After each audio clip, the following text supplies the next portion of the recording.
ઉપલેટામાં ફરીવાર હિન્દુ મુસ્લિમ વચ્ચે ઘર્ષણ મોડી રાતે હિન્દુ સમાજના અગ્રણીના ઘર પાસે નીકળી ગાળો બોલતા હોય ટપારતા માથાકૂટે ઉગ્ર સ્વરૂપ ધારણ કર્યું. ઉપલેટા હિન્દુ સમાજના મેહુલ ચંદ્રવાડિયાના ઘર પાસે માથાકૂટ સર્જાઈ હતી. મુસ્લિમ સમાજના 4 લોકોએ ધમકી આપતા મોટી સંખ્યામાં મોડી રાતે લોકો એકત્ર થયા હતા. હિન્દુ આગેવાન મેહુલ ચંદ્રવાડિયાએ મુસ્લિમ સમાજના 4 જેટલા લોકો પર ફરિયાદ નોંધાવી તો સામે પક્ષે હિન્દુ મુસ્લિમ વચ્ચે ઘર્ષણ થાય અને ઉપલેટામાં શાંતિ અને કાયદો વ્યવસ્થા કથળે નહીં તે માટે પોલીસ ફરિયાદી નામજોગ 8 આરોપી સહિત 150થી વધુ લોકો પર ગુનો ખુદ પોલીસે દાખલ કર્યો. ઉપલેટા પોલીસના ફરિયાદી બન્યા.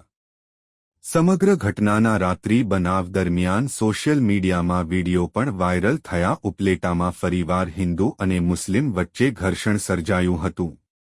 રિપોર્ટર આશિષ પાટડિયા, ઉપલેટા.